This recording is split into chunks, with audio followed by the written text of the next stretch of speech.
अस्सलाम वालेकुम रहमतुल्लाहि व बरकातुहू। आकिब भाई कैसे हैं? खैरियत से मैं हैं? ठीक हूँ, ये वालेकुम मैंने सलाम। अभी आपकी वीडियो देखी सर के मस्से की। इसीलिए मैं एक एडिशन सवाल आपसे पूछना चाहूंगी कि बाज़ औक़ात जैसे हम एहराम की हालत में हैं या कभी हम बाहर गए हुए हैं, खुले एरिया में हमें वज़ू करना है और हमने सर पे हिजाब पहना हुआ है। अब इर्द-गिर्द अगर हमारे नामहरम लोग हैं तो हमें हिजाब उतार के पूरा जैसे कि सर का मस्सा करना है कि हम हिजाब के ऊपर से भी मस्सा कर सकते हैं, आराम खोलें करें और फिर पूरा मस्सा करें। तो इस बात को भी आप थोड़ा इसमें मजीद मुझे क्लियर कर देंगे? बहुत शुक्रिया। एनी है यूएई दुबई से। देखिए, इससे पहले कि आपने अगर मेरी वो वीडियो नहीं देखी है जिसमें मैंने औरतों के मसह के बारे में वजाहत की है, और अल्लाह रब्बुल आलमीन ने उस वीडियो के तवस्सुत से बहुत सी पजीराई भी इस चैनल को अता फरमाई है, और बहुत सारी ख़वातीन ने शुक्रिया भी अदा किया है, क्योंकि उस वीडियो को देखने के बाद जो आसानी है दीन की, दीन रहमत की, वो ख़वातीन उससे मुस्तफ़ीद हो रही हैं। अगर कोई औरत नमाज पढ़ती है और उसका शेख समाअत शेख अब्दुल अज़ीज़ बिन बाज़ मुफ्ती ममलकत सऊदी अरब और शेख सालेह अल फौज़ान, उन लोगों से ये पूछा गया कि औरतें बाज़ मरतबा मुशक्क़त और परेशानी से गुजरना पड़ता है, जिस तरीके से बहन ने बताया, और बाज़ हालात में तो ये होता है कि हॉस्पिटल्स में डॉक्टर्स हैं, नर्सें हैं, उनके ऐसे लिबास होते हैं कि उसे उतार नहीं पाती, और इसी तरह से वो हिजाब, जिस हिजाब से वो अपने आप को तैयार करके बाहर जाती हैं, ऐसी सूरत में क्या उस लिबास के ऊपर भी आप ख़वातीन उम्मत उसके ऊपर से भी मसा कर सकती हैं? सबसे पहले तो ये जान लीजिए कि मसा के लिए सर का हुक्म है, फमसहू बिरुऊसिकुम, यहाँ बालों का हुक्म नहीं है, नंबर एक, और ना ही किसी कपड़े के ऊपर से हुक्म है।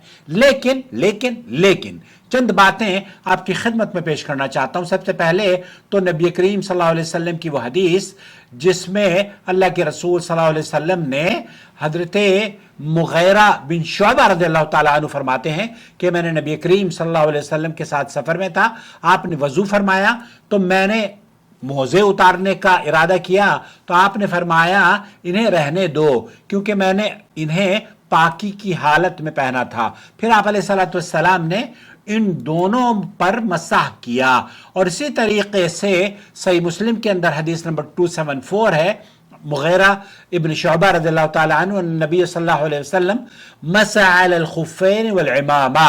मुगैरा बिन शुअबा रज़ियल्लाहु ताला अन्हु बयान करते हैं कि नबी करीम सल्लल्लाहु अलैहि वसल्लम ने मोज़ों और पगड़ी पर, आप अलैहिस्सलातु वस्सलाम की जो पगड़ी थी उस पर आप अलैहिस्सलातु वस्सलाम ने मसा किया। शेख सालेह अल फौज़ान से, सऊदी अरब के मुफ्ती आज़म से पूछा गया तो उन्होंने कहा कि औरत के लिए ये ज़रूरी है, मर्द के लिए भी ये ज़रूरी है कि वह अपने बालों का सर पर मसा करें, क्योंकि अल्लाह ताला ने सर पर मसे का हुक्म दिया है। और औरतें अगर बालों को बिगाड़ना ना पसंद करती हों तो अल्लाह के रसूल सल्लल्लाहु अलैहि वसल्लम ने उन्हें यहाँ से लेकर पीछे तक एक मर्तबा ऐसे हाथ फेरे, और अल्लाह के रसूल सल्लल्लाहु अलैहि वसल्लम ने अपने बालों को बिगड़ने नहीं दिया, जिससे यह पता चलता है कि आप यहाँ से लेकर यहाँ तक पीछे एक मर्तबा अगर बाल मसा कर लेती हैं सर पर तो वो काफ़ी है। और अफजल ये है कि आप यहाँ से लेकर यहाँ तक और फिर यहाँ से यहाँ तक वापस लेकर जाएं। तो ये दोनों तरीके से जायज़ है। अलबत्ता जो आपका सवाल है वो ये कि अगर हिजाब पहना हुआ है तो क्या हिजाब के ऊपर हम मसाह कर सकते हैं? समाअत शेख अब्दुल अज़ीज़ बिन बाज़ ने फरमाया कि अलबत्ता अगर औरत ने ऐसा ख़मार पहना हुआ है जो सर पर मजबूती से बांधा गया हो, यानी ठोड़ी के नीचे से लिपटा हुआ हो, जैसे औरतें पहन लेती हैं और फिर उन्हें निकालने में मशक्क़त पैदा होती है, उन्हें दुश्वारी होती है, उन्हें उतारना मुश्किल होता है, तो ऐसी सूरत में वो इस पर मसा कर सकती हैं, बशर्ते कि उन्होंने इसे तहारत यानी वजू करने के बाद पहना हो। अब अगर औरत ने वजू नहीं किया है और बाहर चली गई हैं और वो अपने सर के कपड़े के ऊपर जो बांधा हुआ है हिजाब उसको जिसमें मशक्कत हो रही है।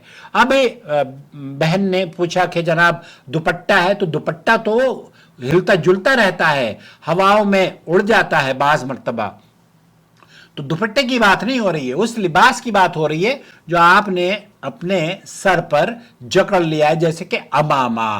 तो ऐसी पगड़ी या खिमार को खोलने में जिसमें मशक्कत होती हो, इसलिए शरीयत ने उसमें रुख्सत दी है, बिल्कुल उसी तरह जैसे मौज़ों पर मसाह किया जाता है। लेकिन अगर खिमार आम तरीके से रखा हुआ हो, यानी सिर्फ सर पर डाला हुआ हो, बांधा ना हो, तो उस पर मसाह जायज नहीं, बल्कि उसे हटाकर सर का मसाह करना होगा। उसी तरह अगर खिमार वजू के बगैर पहना गया हो तो भी उस पर मसाह जायज नहीं होगा, बल्कि उसे उतारना जरूरी होगा और सर का मसाह करना होगा वजू के लिए। और अगर मुकर्ररा मुद्दत 1 दिन और 1 रात गुजर जाए तो फिर भी उसे हटाकर सर का मसाह करना होगा, जैसे मर्द के लिए भी यही, दोनों के लिए यही हुक्म है। तो यहां एक चीज और बहन ने पूछी कि अगर हम एहराम की हालत में हो, आम तौर पर जब हम एहराम की हालत में होते हैं और मक्का मुकर्रमा में चले गए और वहाँ होटल्स वगैरह में हम आराम करते हैं, बाज़ मर्तबा ये ऐसा होता है कि हम एहराम हमने बांधा हुआ है तो हम एहराम को खोले बगैर उसके ऊपर मसा कर लेते हैं। तो एहराम अगर वो हिजाब आपने टाइट किया हुआ है और दुश्वारी से आप गुजर रही हैं तो उसमें रुख्सत है। लेकिन अगर आपने वो एहराम, पहली बात तो ये कि एहराम वाली औरतें और मर्द दोनों अगर वो मसाह करते हैं तो मसाह करते वक्त अगर बाल, क्योंकि यहां बालों को उखाड़ना या बालों को तोड़ना मकसद नहीं है, इसलिए एहराम की हालत में मसाह करते वक्त अगर कोई एक आध बाल टूट जाए या एक आध बाल उखड़ जाए तो उस पर कोई मुआवजा नहीं है, कोई दम नहीं है। अलबत्ता आपके ऊपर जो मना है वो ये कि आप एहराम की हालत में बाल ना काटें, बाल ना तरशवाएं, नाखून ना काटें। लेकिन अगर नाखून खुद ब खुद झड़ जाए या खून निकल जाए या चोट लग जाए या बाल सर से गिर जाएं या सोते में सर से बाल झड़ने शुरू हो जाएं, इस पर कोई मुआवजा नहीं है। तो खुलासा कलाम यह हुआ कि औरतें और मर्द इस हुक्म में बराबर हैं। पहली बात तो ये कि सर का मसा है, नंबर 1, बालों का नहीं। नंबर 2, अगर आप मुकम्मल फजीलत हासिल करना चाहते हैं सर के, क्योंकि अल्लाह के रसूल सल्लल्लाहु अलैहि वसल्लम ने यहाँ से लेकर यहाँ और यहाँ से लेकर फिर वापस तक लेकर आए। लेकिन एक दूसरी रिवायत में मुस्नद अहमद में, जो मेरी दूसरी वीडियो में मैंने नकल की है, उस पे आप अलैहिस्सलातु वस्सलाम ने यहाँ से लेकर पीछे तक लेकर गए और अपने बालों को नहीं बिगड़ने दिया, जिससे ये पता चलता है कि औरतें और मर्द जो लोग अगर एक मर्तबा भी सर का मसा कर लेते हैं तो वो भी जायज़ है। मुझे उम्मीद है वज़ाहत हो गई होगी। वस्सलामु अलैकुम वरहमतुल्लाहि वबरकातुहू।